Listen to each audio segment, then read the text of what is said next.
ingoma yamashumi ayisikhombisa nanye Inkosi Busise ukuphakama kwentanga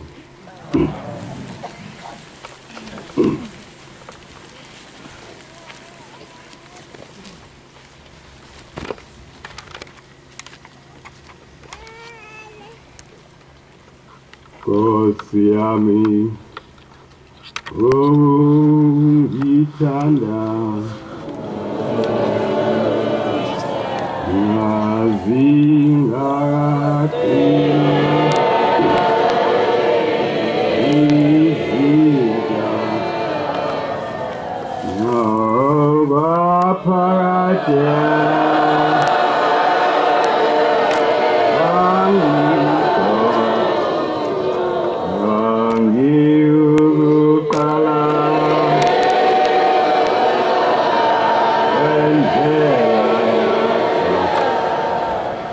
Nkosi yami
Incwadi yamazwi ahlakaniphileyo. Amazwi ahlakaniphileyo. Isehluko sesishiyagalombili. Isehluko sesishiyagalombili.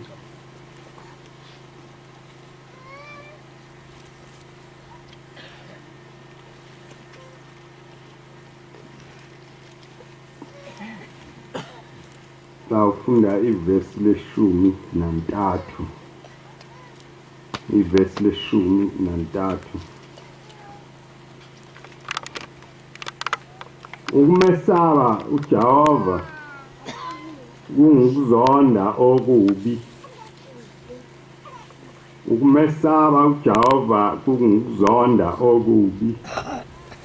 Ukuzidla nokuziphakamisa. Nokubamba okubi nomlomo ophambukayo ngiyawuzonda. Ukuzidla nokuziphakamisa nokubamba okubi nomlomo ophambukayo ngiyawuzonda.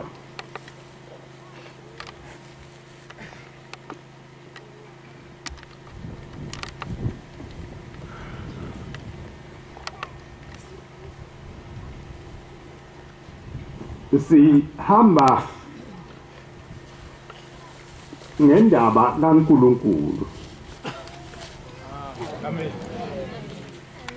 Njengoba sihlangene akukho lutho olunye olusihlanganisile ngaphandle kwendaba kaNkulunkulu. Lo nkulunkulu esimlandelayo wazibonakalisa kubantu esibandulelayo abasandulelayo ababekhona ngalesi sikhathi esiphambili. Bathi mabembona beneliswa base bekhetha lokuhamba bakulondoloza bekugcinele ukuba kube yifa lethu thina sizukulwane esikhona manje. Kwakungesikho ukuhamba okulula, kwakuhamba okulukhulu. Abanye ababekuthanda lokuhamba kwabehlula behluleka bakushiya babuyela emuva. Kodwa labo bantu babeyingcosana, abaningi babambelela kuloku kuhamba. Nathi sakufika basifundisa khona, bathi sambona umuntu owafika naloku kuhamba wasifundisa lokhu nalokhu nalokhu. manje ke siphile sigcina sihamba ngakho nanamhla usasiphilisile nani bantwana bethu siyafisa ukuba niphile ngakho lokhu kuhamba nempela ke sabakhona sabambelela sayithanda lento yasezulwini ngesonto eledlule ngafunda incwadi yezihlabelelo zekhulu neshumi nesishiyagalolunye ngafunda ivesi lekhulu namashumi amathathu nesikhombisa kwakhuluma uDavida ekhuluma ngomthetho ethi ngiyawuthanda umthetho kaNkulunkulu umthetho kaNkulunkulu ngiyawuthanda ngoba awuguquki uhlala uyileyo nto njalo futhi uma ugcinile uhleli kuwo ngokwethembeka nangeqiniso uyakuphilisa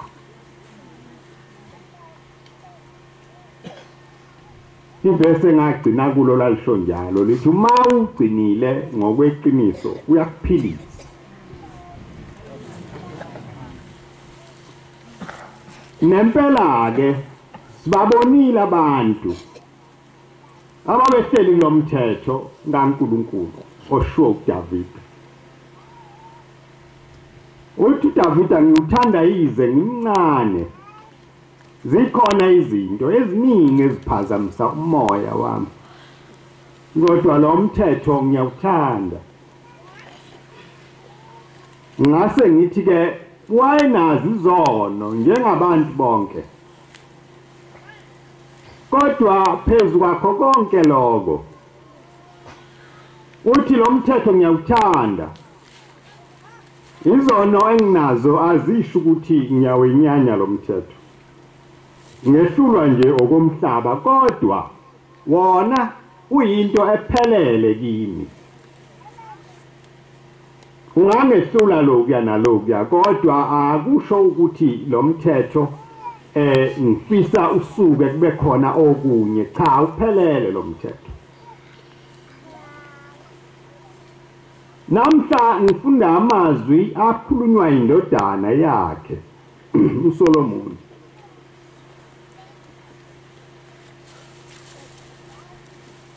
uthi ke ukuhlakanipha okuhle okokuthi umuntu amesabe uJehova noma ungahlakanipha kanjani uma ungamesabi uJehova ukuhlakanipha kwakho akulutho kuyize nje lento edlulayo othi mawuyenza abantu abakubonayo badabuke abantu abakubonayo bakuhawukele ngoba basuke bebona ukuthi amehlo akho afiphele ubona eduze kakhulu umuntu ke obalwa ukuqala kule ncwadi kuthiwa umuntu ozidlayo oyacabanga ukuthi ungaphezulu kwayo yonke into emhlabeni azathi mayikhuluma athi kuyini khona okuwumuntu kunaye uye yedwa ukufanele athathwe njengomuntu ophelele abantu ke abanjalo bayavama ukuba bangamboni uNkulunkulu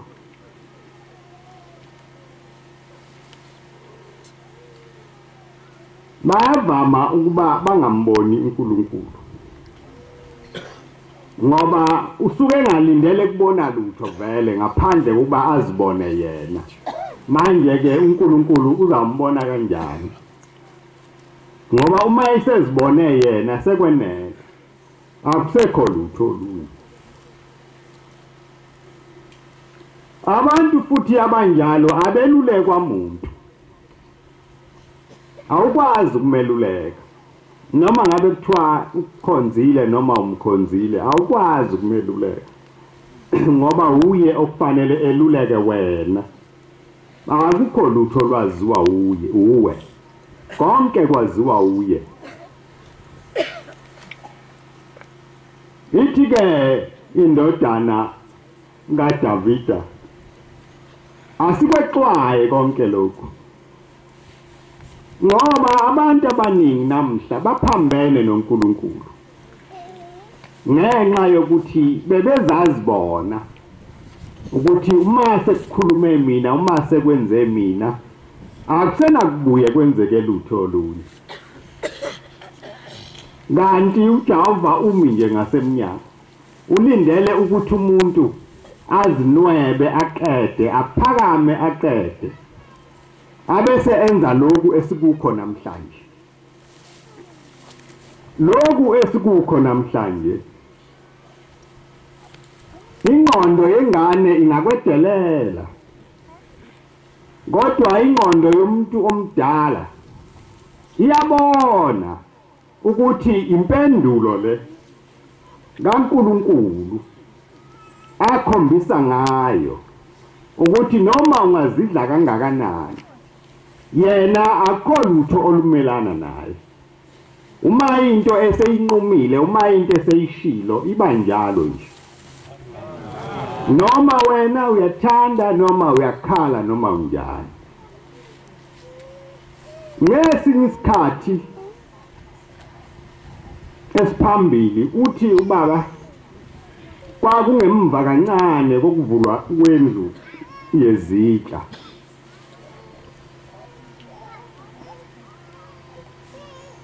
kuthomelwa isibonakaliso uthi ngaleli langa wazibona ephuma phakathi kwabantu kuyinkonzo njengoba kuyinkonzo nje ephuma eparadise kuphakameni embethe njengoba ngembethe uthi wehla waya ngasesibayeni lapha ngakwalindeni kukhona isango eliqhamuka lapha uthi wathi mayifika ngakuleli sango wafunyanisa umuntu lo muntu wehlezi lapha phansi egcwele umlotha egcwele inhlabathi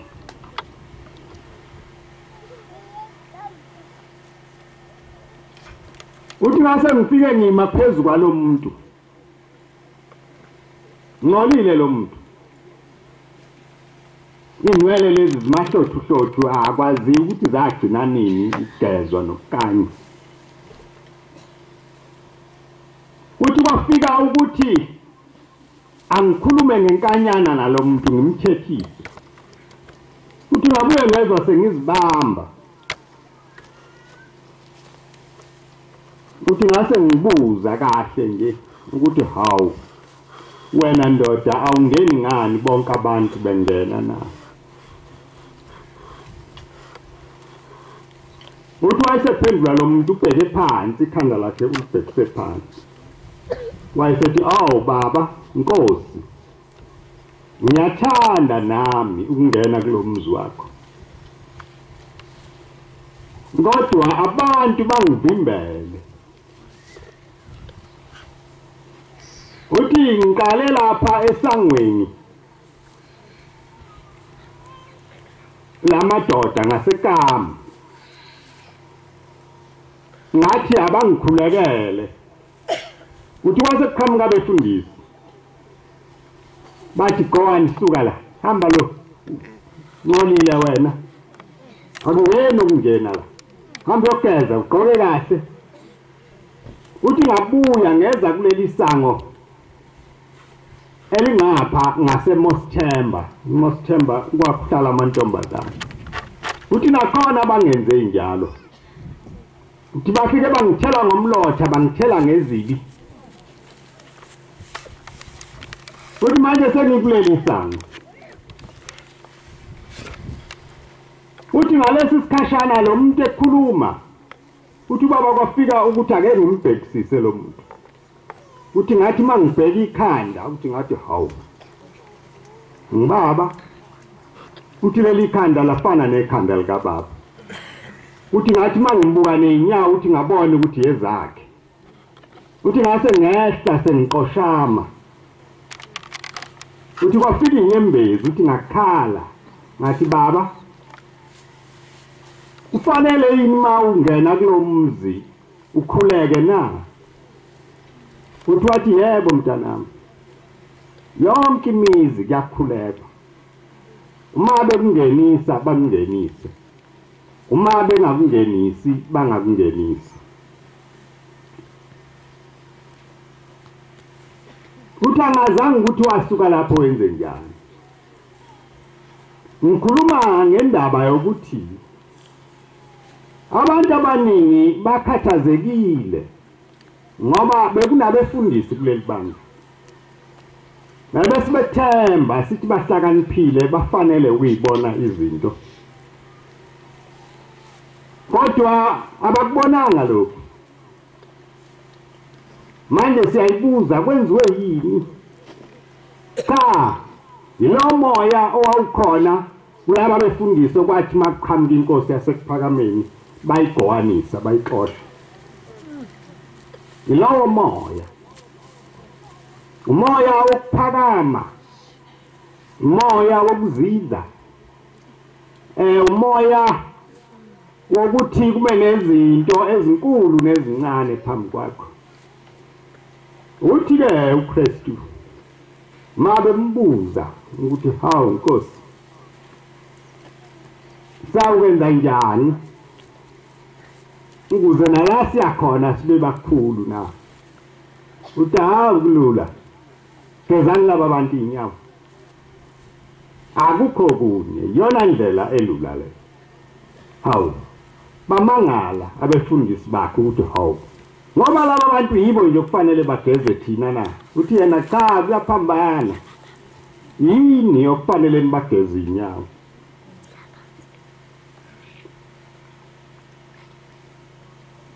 lokhu kukhuluma engikukhulumayo kukhona kakhulu akulula namhlanje ukuba kube khona umfundisi ophendukayo abuye ezekithi sinendoda eyodwa la kuphela nomabili amadoda afikile la ufike unzama kwafika uyikhali bathi hayi lokho sihamba ngakho hayi akuyikho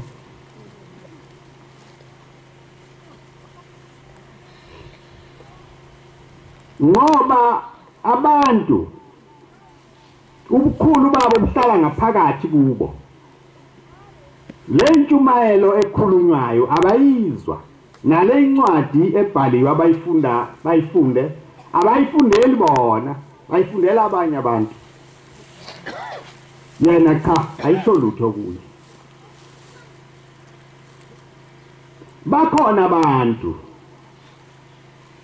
abagcotshiwe kodwa abangagcotshelwe ukuhlakanipha lokhu okufundwe ngakho la ukuthi ngabe sihlakaniphe ngokwasezulwini abafana nalombhobho engikhuluma kuwo agcotshelwe ukumemeza kodwa ukuhlakanipha angabi nakho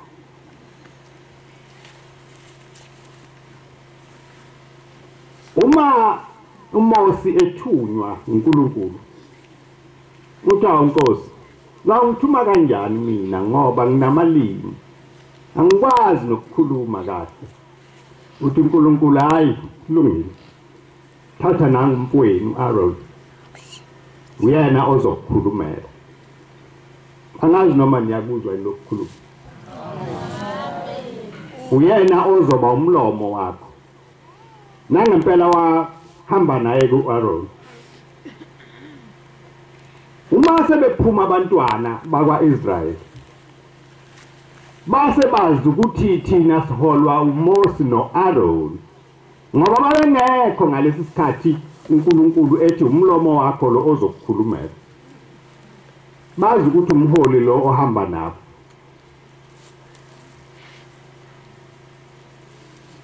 uma befika entabeni lapha uNkulunkulu ezawukwehlisa khona imithetho yakhe uthi Mose khuphuka uze kimi nempela ke wakhuphuka ke wayeseshiya umfowabo la ezansi uAaron ukuthi abheke abantu la kwedlula insukwana ezimbili ezintathu base bebuya sebeza kuye uAaron bathi awu Aaron lo mfo wakini usehambile manje asenalo nethemba lokuthi uzawubuya buye manje sizokhonzani sisize usakhele phela noma yini nje esingase siyikhonze yaphendula kuAaron uthi cha tshelani omkenu namadodakazi enu balethe onke amacici egolide nezindandatho zegolide sipheke la base bekupheka ke sekwakhiwa ithole legolide akazange abakhuzu Aaron akasho ukuthi ningakwenzi lokho ningakwenzi wathi lethani lapha base bekwenza ke sebekhonza lento bakhonza phambi kwakhe ngani na wayengenakho ukuhlakanipha kwalento ayekuyo ukuze abe phambili waye umbhobho kanka akaMose ukuthi akhulume ngoba uMose wayenamali nalaba bantu ke abanimangazayo uma senibabuka kahle ngiyokuthola okufana nalokho njengeka Aaron kumuntu ngamunye ngamunye uma esehla uMose entabeni yafika abantu sebekhonza isithombe segolide wadumala kakhulu hawu sengihambe nawe indaba engaka uNkulunkulu ezikhombisa ezibabaza imisebenzi yakhe yonke namanje uNkulunkulu awukamboni na uphendula kahle uphendula impendulo kaAdam ngoba isijwayele sonke lempendulo umuntu mayeseficwe ebini akubi obakhe uyabedlulisa kukhombe phambili uthi ke mayiphendula uAaron awu mfowethu nawe uyabazi nje labantu engihamba nabo uyabazi labantu esihamba nabo iyona impendulo yakhe leyo nawe uyabazi laba bantu esihamba nabo ngesikhathi esho njalo uNkulunkulu wayekuphi kusho ukuthi ngesikhathi ebumba leli thole akamcabanganga uNkulunkulu wacabanga laba bantu phela uNkulunkulu akabe samcabanga ngoba kakade waye umbhobho wokukhuluma uMose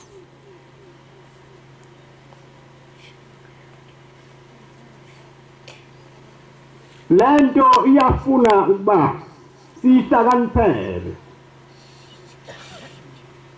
ukuthi lapha phakathi kwethu babe khona abantu abanomoya kaShembe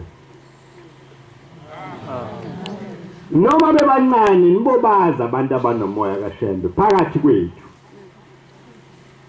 kukhona abantu la abancane kodwa abangeke bavume maqhamuka umuntu la ebenzisa okuphambene nomoya kaShembe ngoba bayakwazi okuthandwa uShembe Asikho isikhathi la kubadida khona noma benezono njalo kodwa uma uthinta into kaShembe baphenduka babe abanye abantu ubone ukuthi hayi abafuni ke nalento ngakuguqula konke okunye kodwa hayi lokhu kaShembe akungaguqulwa akube njengoba ayikwenzile nabafani noAaron ngikhuluma ngendaba yokuthi uNkulunkulu omkhethile wanesusa kwabanye abantu akaqala ukwenza lokho nasendulo wayikwenza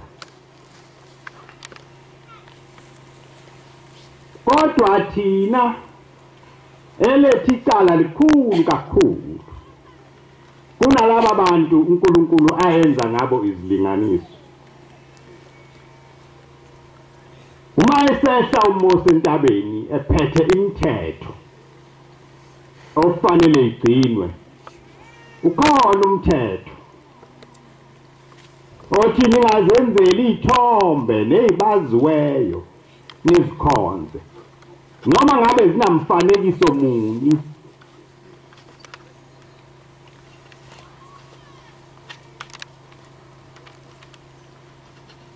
ngani na ngoba iso likaNkulunkulu laselibonile lapha ezansi kwentaba ukuthi hayi indaba kaNkulunkulu ayisekho nasi isithombe sethole legolide mase besibekile la bavusa imidanso yaseGibhithe la bekhulele khona nanamhla kunjalo laba bangekho phakathi kwethu benza lezo zinto bayavesha lapha ba nyakazisa imizimba kusasa bazoba bekwenza lokho benza zonke izinto uShembe abakhipha kuzo asikhutshwanga umuntu kuza la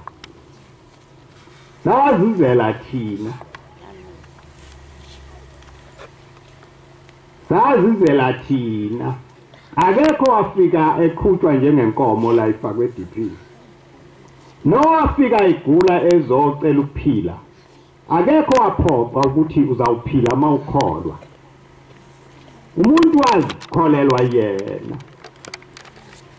wenza sekuvuma nje ukuthi akakhethe inkosi yasekuphakameni bakhona nabalethwa bakubo ukuba bakholwe nakho lokho kwangeyisi isinqumo sikaShembe kwakuyisinqumo sabo laba bakubo Uthuba wayeseJudiya ngomnyaka kwafika insizwa nje yahlala la eJudiya ibonakala ukuthi ayikholwa yahlala insukwana ubaba uthe mayise yobhabhadisa ayisihambi yobhajadisa yathi mayiphuma lapha emanzini kwase kukhuluma umuntu lapha kuyo esethi uShembe ngiyabonga ngoba usumbhabhadisile lo mntanami ube yihuzu engezwa kade ahambe ekhaya manje njengoba esebhajadisiwe nje nami sengigezekile ngawumenzela ke manje konke okuhle ngoba ubengezwa njengoba eselapha kuwe nje usezaba indoda eqotho konke lokho okwakhe lo muntu wayengakuyeka mayithanda ngakwenzi ngikhuluma indaba yokuthi ke yithi esavuma ukuhamba kuloku kuhamba uShembe akanecala ngelincane nje noma sehlulwa umthetho akusili icala lakhe lelo mhlambe wawethula umthetho kithi njengoba unjalo ewunikiwe uNkulunkulu okwethu konke inqumo ezethu manje ukukhanya kubekiwe phambi kwethu akufihlwanga izinto eziningi mhlambe wazenza zilikhulu ezinye abanye bethu babengeke bazenza ngoba babeza ucabanga ukuthi abantu bazawuthini abantu bazawuvuma yini ukukhonza ngesabatha zonke inkonzo zisonta ngesonto na abantu bazawuvuma yini ukuyeka ukupheka ngesabatha njengoba amakholwa elithanda kangaka itiye olunjani lolusuku okungeza ukuphuzwa ngalo itiye na nako ukuhamba ngeenyawo uya entabeni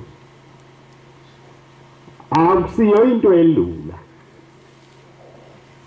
kodwa uShembe kwakungamkhathazi wayasho kanye yathi asambeni bantabami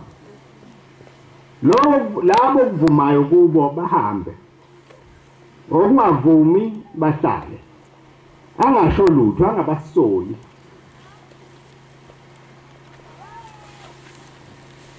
kodwa abagcina bengenile bonke lwangena loluthando lokuyilandela lento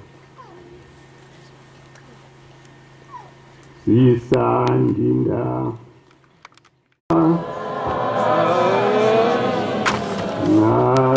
nasabashia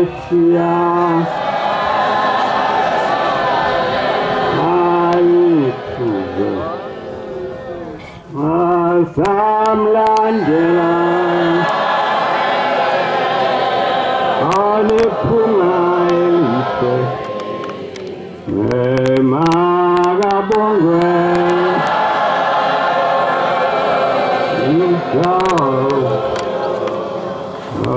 asisandinda asisa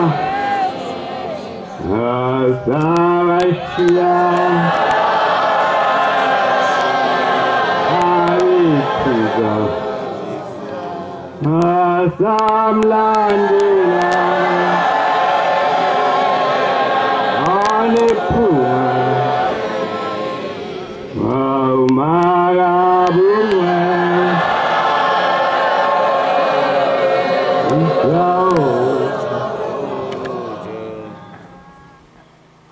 abantu ke abaningi uShembe bamlandela benezinto zabo bengaswele lutho bephelele bengaguli ndawo bezwa iphunga elihle lasezulwini bayithanda lento base beyayilandela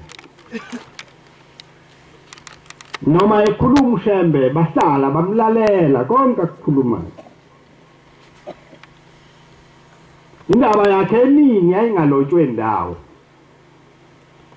kodwa ababemlalela basala nayo basala bayikhuluma noma engasekho bathi baba wathi kunje baba wasifundisa lokhu nalokhu zagcinwa zonke lezo zinto namhlanje ke ningavumi ukuthi abantu bathi asikhonze uShembe ngokwabo amen bese besihlahlela izindlela zabo bathi yizo ezokukhonza uShembe uShembe akakhonzwa ngokwabantu basemhlabeni ngoba akazange ayikhulume leyo nto indaba yasemhlabeni uShembe wayengenaso isikhathi sayo kakhulu indaba afike ayikhuluma indaba yasezulwini nokukhonzwa kwakhe okwasezulwini wathi mayisibiza wathi khona umuzi asibizela kuwo wamaNazaretha okhazimla ngaphezulu kwelanga nenyanga ngakho ke bantu bami yekani lokhu nalokhu yenzani lokhu nalokhu nalokhu. Akazange akhathale yithi, akashonga ukuthi laba bantu noma sebephendukile abehlukani nezono sengiyabayeka, cha, wayelokhu esithanda nje njalo. Ngisho sehambile emhlabeni waselusa ngendlela eyiningi.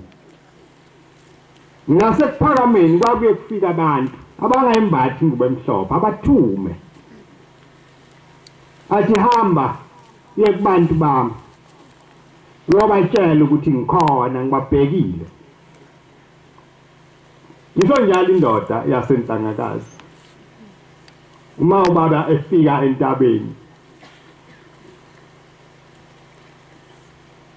ngakuya kwaNgcobo ithi ngibona ubaba agibela ihhashi lakhe elimpunga agijima kakhulu selijulukela imanzi. Uthi wathi mayefika phambi kwami wayesema, uthi wayesethi, uthi ngase ngithi mina hawu baba ugijima kangaka nje yini? Uthi wathi hawu mntanami ngimema abantu bami engibathandayo naba ngithandayo ngifuna babe khona la entabeni. Uma sebefikile ngifuna ukubaloba amagama abo. Uthi ngase ngithi hawu baba kungakabalobi yini? Uthi wayesethi njalo mntanami ngiyabaloba lapha behlangene khona ngeke ngibe khona ngibalobe. Uthi ngase ngibona indlu enkulu, le ndlu igcwele amabhuku. Uthi wayesethathe elinye eselivula esethi hawu mntanami elakho igama alikho la. Lo muntu wayengwaseweseli, ukholwa wayesonke weseli. Uthi wathi ke elakho igama alikho la.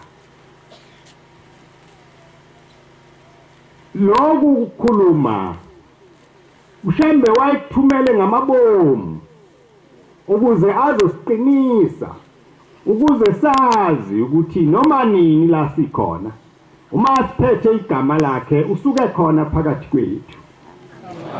Nanamhla ukhona. Nanamhla uyawaloba amagama ethu. Ngoba okwakhe ukuba sihlangane njengoba sihlangene nje, siphathe igama lakhe ngendlela esafundiswa ngayo, hayi ngokwethu. Singazenzeli okwethu, ngoba uma senzo kwethu uzawusicunukela abe sesiflathela angabe sasibheka, angabe sasenzela lutho noma simbiza angezi. Kwahamba isikhashana kwafika abantu bephuma eMgungundlovu bathi sithunywe inkosazana yomlungu. Ithi le nkosazana kufika umuntu, lo muntu unsundu mde, uthi nginebandla lami engilishiyele ngaseNanda. Hamba ubatshela abantu abami ukuthi ngiyabona ukuthi bazungezwe izitha, kodwa abatshele ukuthi bangesabi, bangangenwa uvalo, ngoba mina ngikhona. Izitha zabo ngizayikhipha phakathi kwabo. Bafika ke labantu kwakumfundisi uKheswa waseMgungundlovu. Waphinda futhi uShembe, inkosi yasekuphakameni, ithi ayivunule isina esigcawini lesesikhulu esiphesheya. Uthi kwafika amaphoyisa abelungu laba basemtshebheni, behamba nomuntu omkhulu kakhulu, isikhulu sempi yamaNgisi.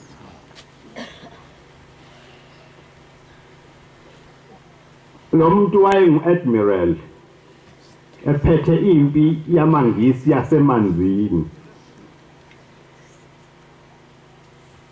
Uthe ubaba esemgidini kulayini egida kwase kuza iphoyisa selimcela esephuma ebizwa ilesi sikhulu esethi lo mlungu cha ngicela sibuyele eceleni base bekhela ke bema kude lapha uthi loku enikwenzayo nakuthatha kwavelaphi uthi baba umuntu owaqalayo lokuhamba wathi kwavele ezulwini uthi uqinisile mawuthi kwavele ezulwini akekho umuntu wasemhlabeni owayengenza lento uma uthi avele ezulwini usho khona impela wayathi kufika kanjani uthi ubaba cha wayathi kuyayifike nje nasemini nasebusuku kuthiwe yenza kanje fundisa abantu lokhu nalo abesevuka ke esesifundisa uthi ke lo muntu mina sengihambe wonke umhlaba nginkosi yempi yamangisi kuningi okuhle esengeke ngakubona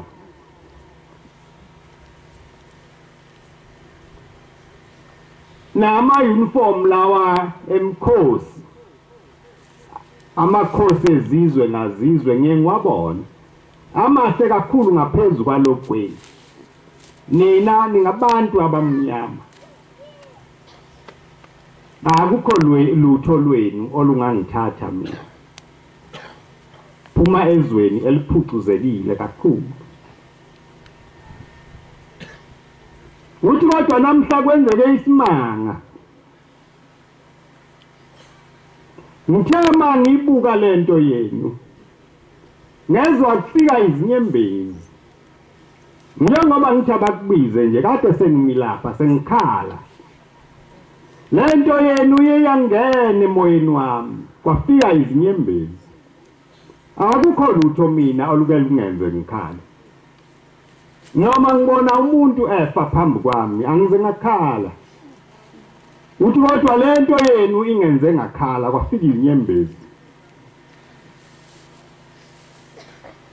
uthi ke ngikubizela into yinye ngibona sengathi awukabi mdala kakhulu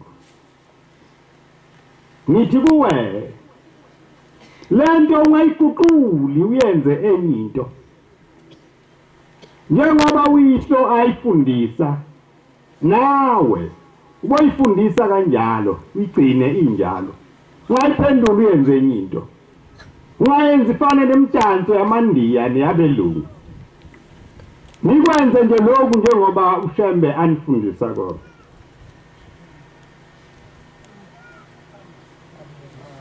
uthi-ke ubaba ngabona ukuthi lo muntu uthunywe uShembe uthi ngoba ngemva kwaloko kwafika abelungu ekuphakameni bathi usesiyibonile lento yakho inhle kakhulu manje sesihlelile sizawufaka imali sukwakhele inkundla enhle kakhulu kuso lesi sigcawu sakho bese niphuma-ke ningene la esigcawini nizawusina lana lo mgidi awusezukubukwa mahala kuyinto yokubukwa mahala lena kulu kambi lento yinhle abantu abangenayo bazokhokha imali bese ke sicaphuna nathi ingxenye nawe bese sikushiyela okuthize uthi baba ngase ngicakulungile hambani ngisazocabanga kwadlula insukwana babuya bathi hayi neplani yestadium sesiyakhile wayesethi baba cha ufikile umnikazi walento wenqaba wathi cha akafuni ukuba kwenziwe lokho manje ke nami ngiyesaba ngoba anginakuzenzela lutho umsebenzi womnikazi base behamba ke labelungu sebedumele sebemncengile kakhulu sebezwile ukuthi lo muntu abaya kulofundile uno BA manje bazawufike bakhulume nje kalula naye ezwe akuzukuba khona lutho lolukhulu angazi ke ukuthi kule minyakana engemngaki nina ebenikubona bekunjani bekusayikho inloko kwakhalisa lomlungu noma nani bekusanikhalisa inloko ebenikwenza ngoba lolu uhambo losizi neyinyembezi so njalo umnikazi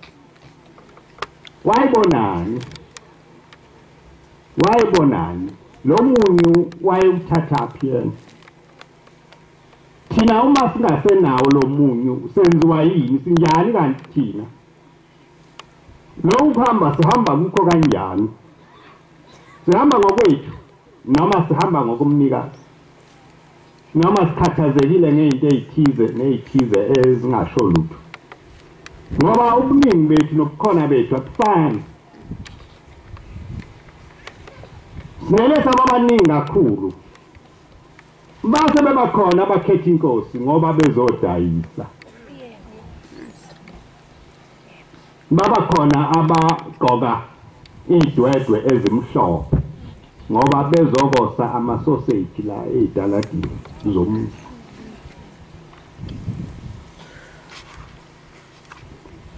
babakhona abavula abayigcawini ngoba ingoma bengasenokuyisina ayisabukwa umuntu ingoma masiza la kwaShembe sizoyishaya khona ingoma sizobathola bazosibuka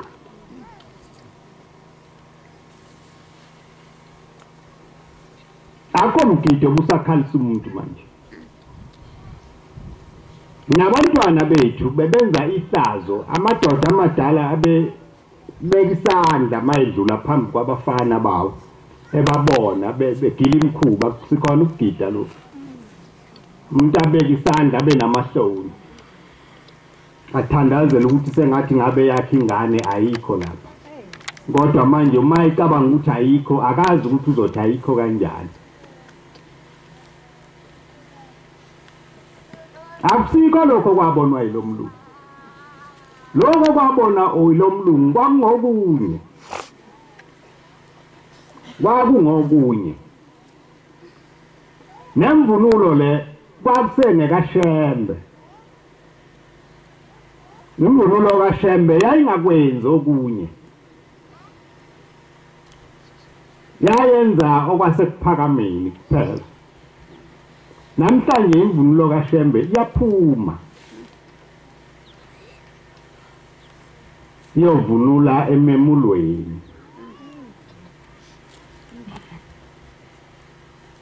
ngoba sekuyimvunulo yethu noma umuntu ehambile emhlabeni ayibuyiswa kuShembe azoyihlambulula nama lokho engishoyo kukhona abantu abangakaze bakuzwe enhloko thina ke sahlala eduze kwenkosi yasekuphakameni sayibona imvunulo yomuntu ilethwa kuthiwa akasekho ibusiswe ivunyelwe ukuthi singavunula omunye umuntu maye ngakahlanjululwa yayingaphumi iyokwenza okunye namhlanje uma kumkhosi kaShaka uthatha yona lemvunulo ogida ngayo isigcawini phume ngayo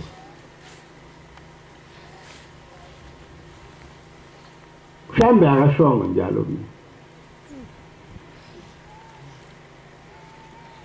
ngoba yini na sihlale sahlala sakhohlwa indlela zomkhululi ngwase kuba yithi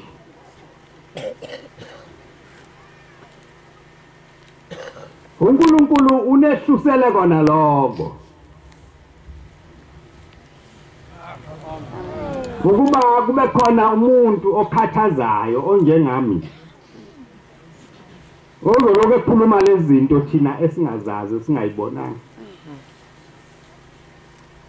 kodwa nami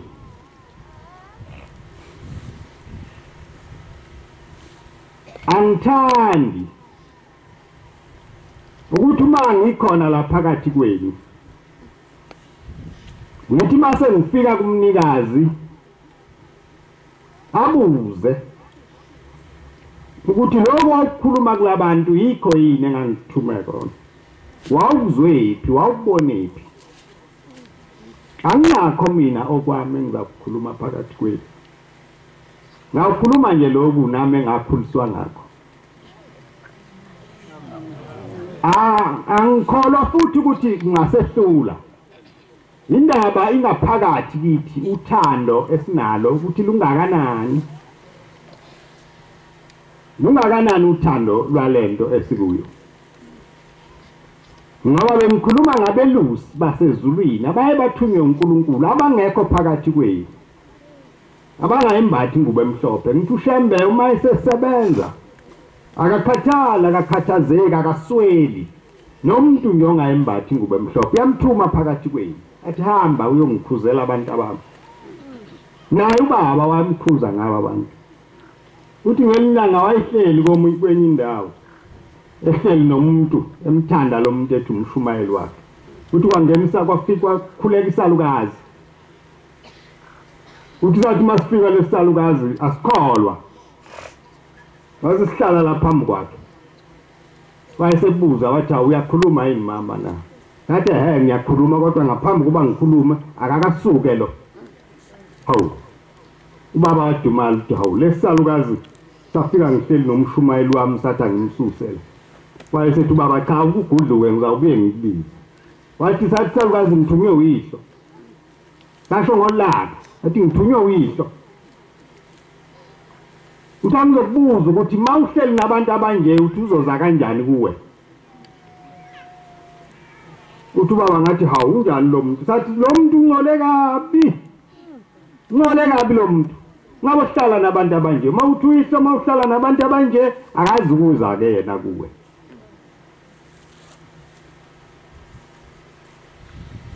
ningazikhohlisi indoda eyakhuluma ngomhla ka3 yayingayimbethi ingubo emhlophe yayigunda ikhanda nje cwebezela yathi uShembe angangibulala lelo gama likhulu kabi ikakhulukazi lesidumaza thina amaNazaretha uma likhulunywa umuntu ongakholwa ongekho phakathi kwethu ukuthi lo muntu uthema ephakathi kwethu isikhashana lesesincane abesivakasha wawubona umoya thina esingasawuboni wafika ubona lo moya thina esingasawuboni wathi uma ngingakwenzi lokhu engithunyiweyo Shembe uzangibulala kanti thina sinjani kusuka lapho ukuthi abantu abaqhamuka eceleni kube yibo abashumayeza thina basifice singashumayezekile namhlanje abantu babambelele ezeni namhla bakhaloku namhla bakhe lokhu namhla bakhe lokhu zonke lezi zinto azibayisi ndawo lawo baphelelisa isithubeni yini na ubuzidla akukho lutho bona olubekayo futhi sibaningi singangena kanjani ephutheni sibaningi isimanga uJosefa wayenabafowabo babe abantwana bakaJakobe babe 12 abayi11 bahlangana ngokuthi lo munye akala afakwe emgodini afele khona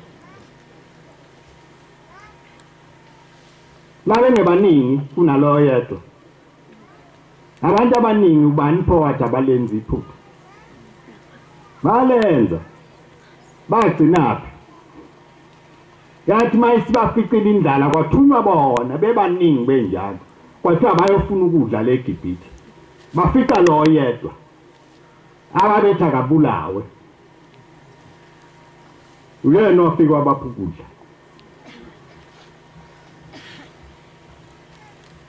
Nisho njalo incwadi esifundile ithi ngabe sihlakanipha kodwa ukuhlakanipha kwethu kuncike ekutheni siyamazi uJehova. Ungahlakaniphi nje kanti uJehova awumazi. Ngoba uNkulunkulu uma ucela inkundla uyakunika. Uginga uzophoseke weni ngale. Uzwe abantu bekhasha kanti usuhashwa indlebe zakho. Akho umuntu ohashayo uyophaphama ngale eweni.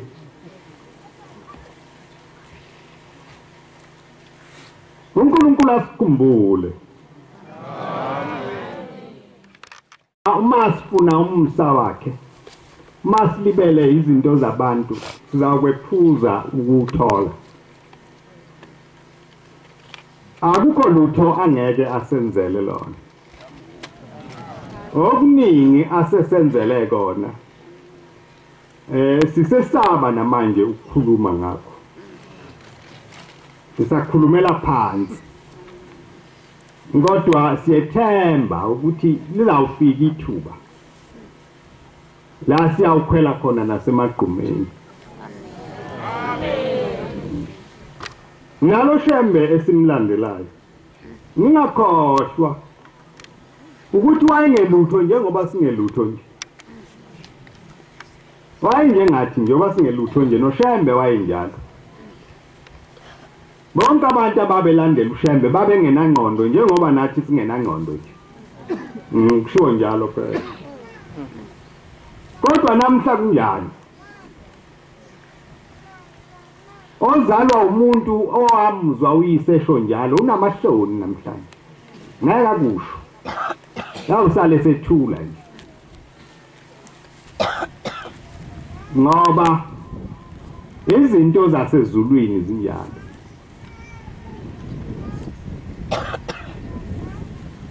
Izinto zasezulwini zinjalo. Ezasemhlabeni ziyathandwa kakhulu. Amagugu azo abalwa kahle ngoba abalwa nangembala.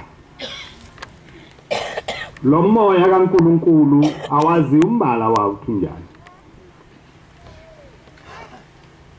Into engena ngaphakathi kumuntu ihlale. Ayizingafuna mngani ngaphakathi kuwe. Yahlala nje noma iyodwa. Ma unenhlanhla yokuthi ingene ngaphakathi kwakho uyizwe.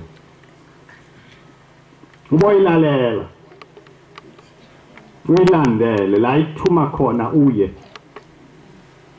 Lo uNkulunkulu wenu akafani nabantu oNkulunkulu. Yafunwa. Yafunwa. Uyiwe ula engakhona. Njoba silana nje sifuna yena. Sifuna yena. Simfunela ukuthi naye asifune. Asifune nangeinsuku zokugcina. Athi mayicinga alithole igama lakho ukuthi nangelanga elithize kwakusendaweni ethize nawe wawukhona. Uze ufuna yena. Ngoba awulazi ilanga lentethelelo. Ilanga lomsa alaziwa ngumuntu, laziwa uNkulunkulu.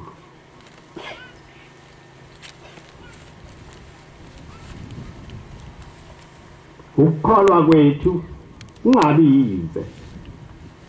Nokulandela kwethu uNkulunkulu kungabi nje into yokuba sixoxe ngoba semhlabeni. Kube into enkulu ngaphakathi emoyeni wethu. Muthi mawufinyelele la kunoNkulunkulu khona, ubonge, Nkosi ngiyabonga.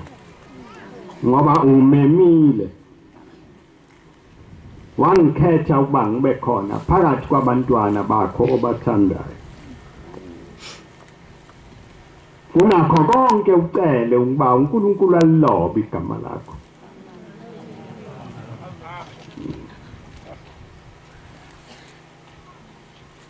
Unakho konke ucele ukuba uNkulunkulu akuthande. Ayikho into enkulu njengokuthandwa uNkulunkulu.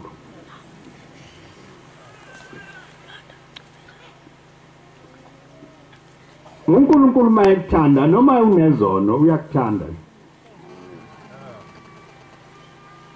Bekubona bonke abantu ukuthi unezono kodwa uma ekuthanda uNkulunkulu uyakuthanda. Nibolithandazela ke uthando likaNkulunkulu. Amen. Ngicela ukuthi inkosi sithande. Sibabi sinjalo. Sithande inkosi yasekuphakameni. Ungasideli. Ungasho ukuthi sibabi bese usilahla.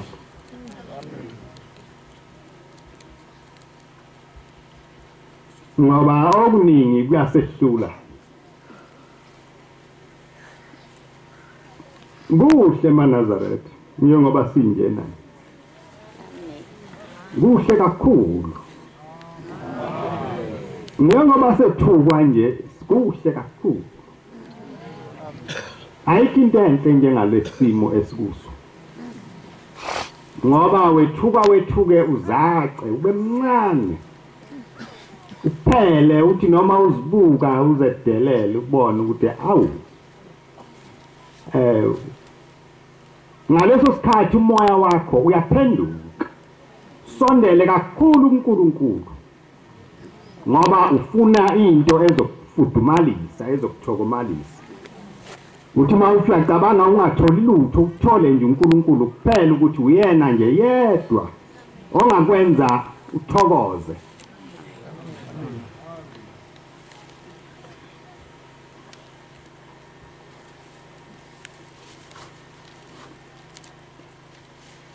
Yautoza aneliswe ukonzu yautoza aneliswe omina egu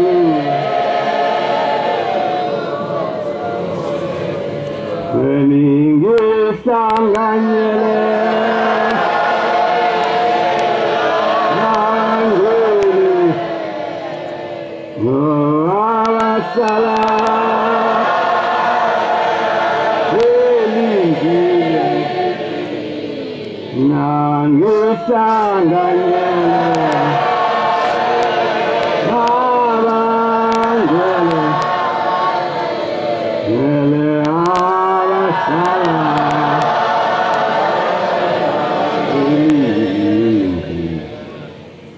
Umake wethukwa uyewuzwe lo moya ubabone nabasemoyeni abangabonwa ngamehlo ubabone bekanye nawe bekunika izwi lethemba lokuthi abathukwayo abaseduze kaNkulunkulu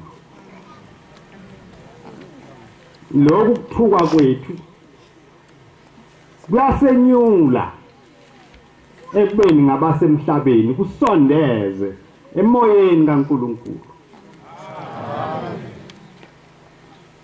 Ngesinye isikhathi mhlawumbe ubuye sihlale ngenye indlela kodwa zona lezi insuku futhi siyawubuye sibe nomunyu wazo. Lezi insuku ziyawuba umkhokheli omkhulu ngaphakathi kithi. Nawuthi mawuyicabanga lezi insuku fike usizo olungaphezulu kwalolo cabanga ukuthi unalo namuhla. Mhlawumbe uzufise sengathi nalabo ababekuthuka bangabuya babethuke. Ukuze ungatholakali usuwumuntu okhukhumele manje. Osembona kancane uNkulunkulu engathi ukhona ungabi naso isiqiniseko. Ngoba namhlanje akukho umuntu omngabaza uNkulunkulu. Amen. Ngamzwane siqala ukuba ndawonye. Wawuthi mawuvuka ngakusasa ubeka indlebe. Sokuthi akekho yina sebemngenele endlini bamenza kabi. Kodwa kuze kube namuhla akukaze kwenzeke. Kwenziwa ubani? ubani owenza lokho ubani owenza lokho mase ngamkhoshwa namhla ngabe sibantu bani ngaba siba abantu bokulahlwa ngabe singabokulahlwa yikho nje ukuthi asinakho okwenele kokulibonga leli gama elikhulu kangaka othi uma ubiza uphansi kwengubo lona liphume lizungeze indlu ulibize phansi kwengubo lona liphume lizungeze indlu ichithe konke okubi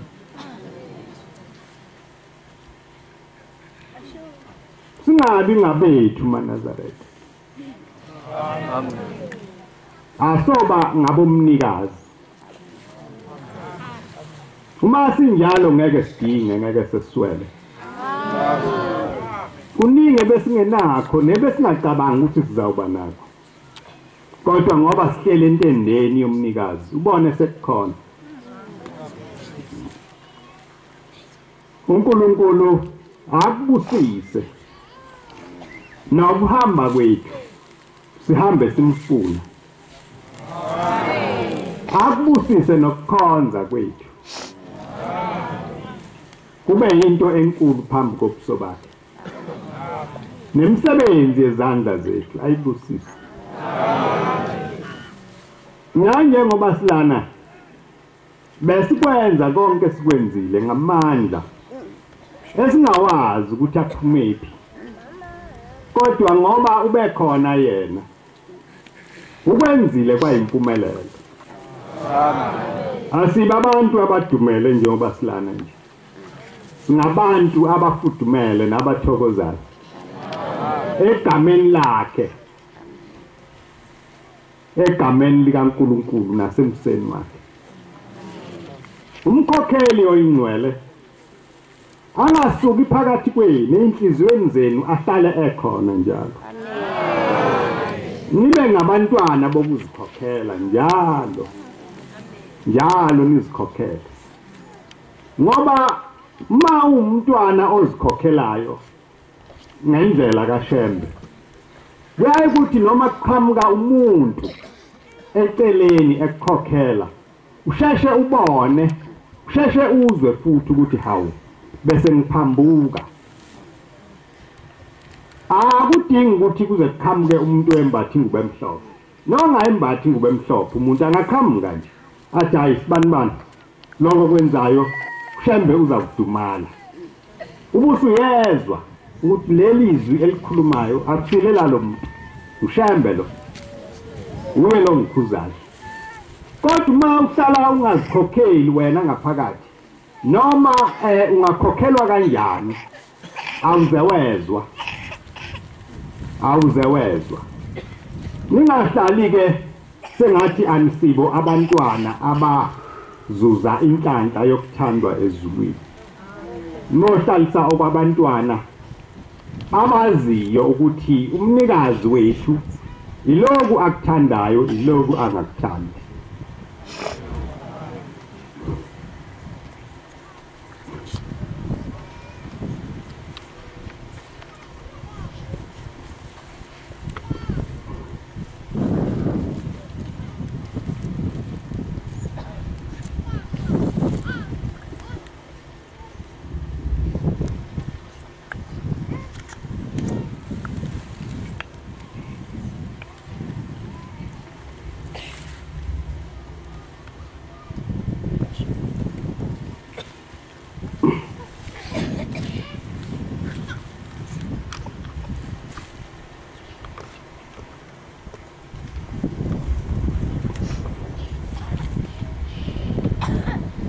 niba dabukele abantu abedukayo kulelizwi likaNkulunkulu ngoba abanakukhala ngoShembe akukho la beyokhala khona ngoShembe bathi uShembe akasifundisanga uShembe ubafundise konke Ingoma yekhulu nesikhombisa. Ikhulu nesikhombisa. Inkosi Busisa ukuphakama kwentando.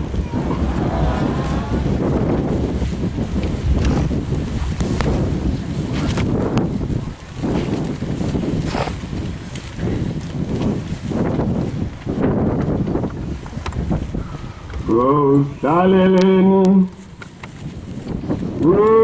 Sizani hlaleleni Sizani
enkulu yasephakameni siyacela Nkosi welule isandla sakho usamukele Nkosi ngothando lwasezulwini ngoba Nkosi masithandwa uwe nathi sizokuthanda wena bese Nkosi usilobe Nkosi encwadini yakho lapha uloba khona Nkosi abantwana bakho obathandayo umsa wakho Nkosi wehlele phezulu kwethu uhlale nathi Nkosi ngemini nangobusuku noma sihamba Nkosi endleleni umoya wakho siuzwe ngaphakathi kwethu noma sihleli Nkosi emakhaya ethu umoya wakho Nkosi ube khona uchithe Nkosi konke okubi kube khona uthando Nkosi lwegama lakho siyacela ke Nkosi nakulezi indaba uba Nkosi uziphakamise uzibabaze wena